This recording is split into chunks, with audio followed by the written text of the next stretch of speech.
Hello guys, welcome back to our channel. కొత్త జంట video చూస్తున్నప్పుడే like చేయండి. ఈ వీడియో పూర్తిగా చూసాకే కామెంట్ చేయండి. కొత్త వాళ్ళు ఎవరైనా మన ఛానల్లోకి వస్తే మర్చిపోకుండా సబ్స్క్రైబ్ చేయండి. ఇక నేను ప్లెయిన్ పాలక్ కర్రీ చేద్దామని చెప్పేసి క్లీన్ చేస్తున్నా. చూడండి, ఇంట్లో అంటారు కదా, ఓ ఇద్దరు ఉంటారు, ఇద్దరున్నా నలుగురున్నా ఏముందమ్మా ఫాస్ట్గా వంట చేసేసి సైలెంట్గా హ్యాపీగా ఉండొచ్చు, ఇంత కొంచెం వంటకి ఇంత చెప్తారు వీళ్ళు అని అంటారు. వంట చిన్నదే, కానీ వంట వెనకాల ఉన్న ప్రాసెస్ ఉంటుంది చూడు, అది చాలా చాలా చాలా పెద్దది. ఇక్కడ చూడండి, ఈ కర్రీ చాలా ఈజీగా అయిపోతుంది, తొందరగా కుక్ అయిపోతుంది, పెద్ద ప్రాబ్లం ఉండదు. బట్ దీన్ని క్లీన్ చేసే ప్రాసెస్ ఇది అప్రాక్సిమేట్లీ ఈజీగా నాకు ఒక 30 or 35 minutes పట్టింది. ఎందుకమ్మగా అంతా అనేసానంటే చాలా మట్టి ఉండే వీటిల్లో, చాలా అంటే చాలా. అప్పుడే పొలంలోకి వెళ్ళి తీసుకొచ్చినట్టున్నారు వాళ్ళు, ఫ్రెష్గా ఉంది కదా అని తీసుకొచ్చామా. మట్టి ఎక్కువ ఉండడం వల్ల కొంచెం మట్టి వచ్చినా కర్రీ చేసినాక అంతా తింటుంటే అదంతా వేస్ట్ అయిపోతుంది. ఒకటికి 2 సార్లు క్లీన్ చేసేసరికి 35 to 40 minutes అంత పడింది నాకు ఈ టైం, జస్ట్ ఇది క్లీన్ చేసుకోవడానికి. మళ్ళీ తర్వాత కర్రీ చేసుకోవడానికి, వీడియో తీసుకోవడానికి, ట్రైపాడ్ సెట్ చేయడానికి, వీటంతటికి ఎంత టైం పడుతుంది చెప్పండి? ఇదే అని చెప్పట్లే, మనం తినే ఫుడ్ వెనకాల కూడా కష్టం ఉంటుంది. కొంచెం మీ వైఫ్లని అర్థం చేసుకోండి.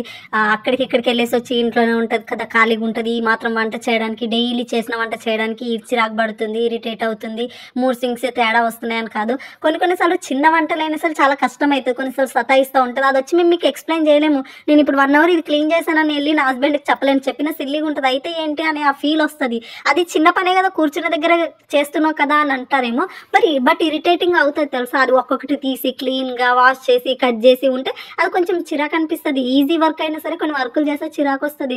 సో ఆ చిరాకులో ఏమైనా కొద్దిగా తిట్టినా ఏమన్నా అన్నా అర్థం చేసుకోవాలి తప్పితే నా వైఫ్ ఇట్లా, నా వైఫ్ అట్లా అని వెళ్ళి వాళ్ళ ముందు వీళ్ళ మీద పిచ్చింగ్ చేసుకుంటూ, గాసిప్ చేస్తూ, తనని తక్కువ చేసి మాట్లాడుతూ, పిచ్చి ఫ్రెండ్స్ దగ్గరికి వెళ్ళి పెళ్ళాలంటే ఇట్లాంటి డైలాగులు చెప్తా చూడు. కొద్దిగా మారండబ్బా. అట్లాంటి వాళ్ళు ఎవరైనా ఉంటే వాళ్ళకు కూడా చాలా కష్టం ఉంటుంది. ఇంట్లో వర్క్ చేయడం కూడా కష్టమే ఉంటుంది. నేను చేస్తున్నాను కదా, నేనే ఇన్నిసార్లు ఇంత ఇరిటేట్ అవుతే పాపం ఎన్ని ఇయర్స్ నుంచి వాళ్ళు ఎంత కష్టపడుతున్నారో, ఎలా చేస్తున్నారు. లిటరల్లీ అదేదో మూవీలో చెప్తాడు చూడు, ఫ్యామిలీ మ్యాన్ని చూస్తే దండం పెట్టబుద్ధి అవుతుంది. నాకైతే హౌస్ వైఫ్లను చూస్తే దండం పెట్టబుద్ధి అవుతుంది. ఆఫ్ ద మెజారిటీ హౌస్ వైఫ్స్కే ఎక్కువ ప్రాబ్లమ్స్ ఉన్నాయంట. స్ట్రెస్ అయి ఉండొచ్చు, హార్మోన్ ఇంబ్యాలెన్స్ అయి ఉండొచ్చు. అది అర్థం చేసుకోండి కొంచెం. మేము అన్నీ తీసుకొచ్చి పెడుతున్నాం కదా, ఏదో వీడియోలో చూసాను నేను, అన్నీ తీసుకొస్తున్నాను, అంత ఫినాన్షియల్గా బాగుంది, అన్నీ బాగున్నాయి, వీళ్ళకి ఏంది ఒళ్ళు కొవ్వు, తిన్నది ఉండక లేనిపోని తలనొప్పిలన్నీ పెట్టుకుంటారని చెప్పేసి అవన్నీ ఎవరికి కావాలి? మీరు అర్థం చేసుకొని ఈవినింగ్ ఇంటికి రాగానే కొద్దిగా తనకి ఏంది, తన పరిస్థితి ఏంది, మీకు ఆఫీస్లో ఎట్లా ఒకరోజు ఓవర్ వర్క్, ఒకరోజు నార్మల్ వర్క్ ఉంటుందో ఇంట్లో కూడా అట్లే ఉంటుంది. ఒకరోజు ఓవర్ వర్క్ ఉంటుంది, ఒకరోజు నార్మల్ వర్క్ ఉంటుంది. వాళ్ళది కూడా అర్థం చేసుకోవాలి. అదేదో సింపుల్గా తీసి పడేయకూడదు, అట్లా కొంచెం మారండి.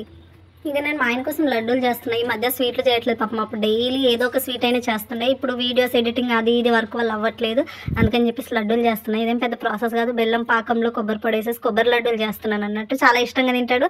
అండ్ ఎర్లీ మార్నింగ్ తింటే కూడా చాలా అంటే చాలా మంచిది. గర్ల్స్కి అయితే చాలా బెనిఫిట్స్ ఉంటాయి గైస్, ట్రై చేయండి. పీరియడ్స్ ప్రాబ్లం ఉన్న వాళ్ళు కూడా ట్రై చేయండి డైలీ 1.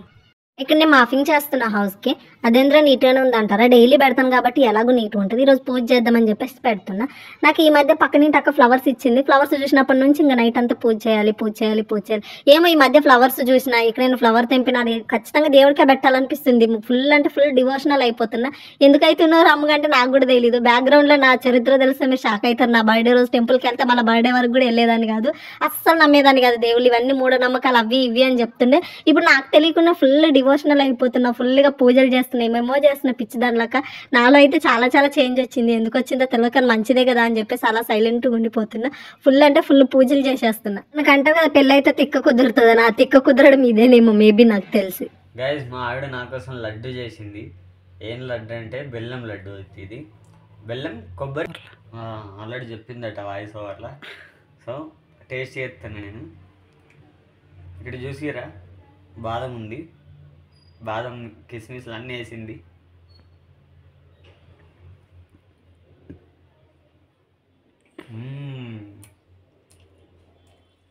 టేస్ట్ మాత్రం అద్దరిపోయింది గైస్.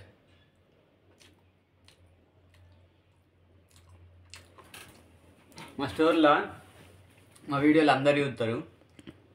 ఇట్లా నేను తినేటివి పెట్టిన ప్రతిసారి అంటారు, ఒక్కసారి నువ్వు ఒక్కటి తీసుకురావు కానీ తినేది అయితే అన్నీ పెడతావా అంటారు. అట్లనే ఏమంటారంటే, నువ్వు ఎంత అదృష్టం చేసుకుంటే అట్లాంటి భార్య దొరుకుతారా అది అని చెప్పేసి మస్తు కులుకుంటారు.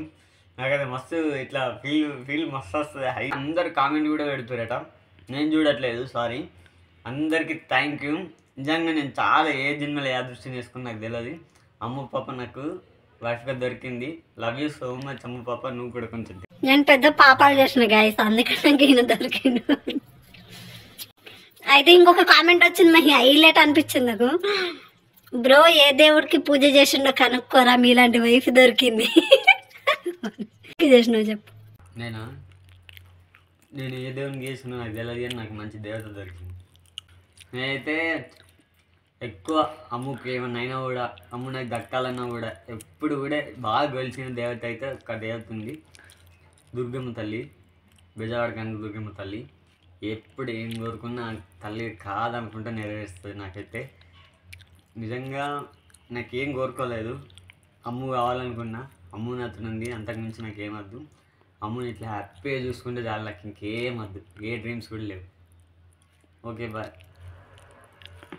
ఇక్కడ ఫ్లవర్స్ అల్లుతున్నాయి, ఇవి మనవి కాదు, కిందింటి అక్కవి, కొంచెం అల్లి పెట్టవే అని చెప్పేసి అన్నది, అందుకని చెప్పేసి అల్లుతున్నాను ఫ్లవర్స్ అన్నట్టు.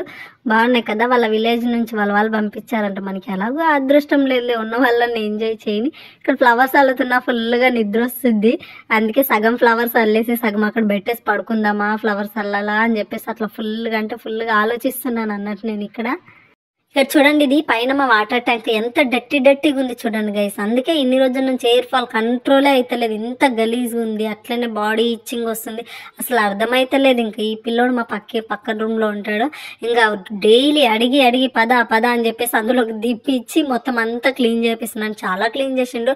మేము వచ్చే 1 year అయింది, అంతకుముందు ఎప్పుడో క్లీన్ చేసిరంట గైస్. ఇట్లా ట్యాంకులు క్లీన్ చేసుకోకపోతే లేనిపోని ఇన్ఫెక్షన్స్, ఎయిర్ ఫాల్స్ చాలా అంటే చాలా అవుతాయి గైస్. చూడండి ఎంత డట్టీగా ఉంది. దాంట్లో దిగడానికి కష్టం ఏం లేదు, కానీ దిగితే మళ్ళీ ఎక్కడానికి రాదు కదా. అతనంటే అబ్బాయి ఈజీగా ఎక్కేసి దిగుతాడు. మా ఆయన ఇంటి దగ్గర ఉండట్లేదు క్లీన్ చేపించడానికి, ఇంకా అరిచి ఎంతో బ్రతిమలాడి తీసుకొచ్చా పైనకి. చూడండి ఇప్పుడు ఎంత నీట్గా స్టార్టింగ్ ఎంత గలీజ్గా ఉండే కదా, ఇంకొకసారి క్లీన్ చేస్తే అయిపోతుంది. ఇంకా ఇక్కడ మహి వాళ్ళ వర్క్ చేసే పక్కన ఈ కార్ ఒకటి ఏదో షోరూమ్ టైప్లో ఓపెన్ అవుతుందంట. ఇవన్నీ చూసి వాళ్ళందరూ ఎక్సైట్ అవుతారంట. నాకు కూడా పంపించింది, చూడు మమ్మీ ఈ కార్ని చూసి అందరు ఎక్సైట్ అయిపోతున్నారు, ఫుల్ అంటే ఫుల్ అని చెప్పేసి అని అంటున్నాడు. ఏమో ఈ కార్ల గురించి వాటి గురించి నేను అంతగా పట్టించుకోను పెద్దగా. అండ్ ఇక్కడ చూడండి, ఇది మహి వర్క్ చేసే స్టోరు. ఎంతమంది ఉన్నారు, వీళ్ళందరూ చూస్తే అన్ఎడ్యుకేటెడ్ అనుకుంటారేమో, ఆల్మోస్ట్ MBAలు MCAలు పీజీలు చేసిన వాళ్ళు చాలా మంది ఉన్నారు ఇక్కడ. ఏమో సిచ్యువేషన్స్ అట్లుండి జాబులు అందుబాటులో లేక ఇలాంటి వర్క్ చేస్తారు. సో అందరికీ రెస్పెక్ట్ చేయాలి. మన వ్లాగ్ ఎలా అనిపించిందని కామెంట్ చేయడం మర్చిపోద్దు. Thank you so much, love you.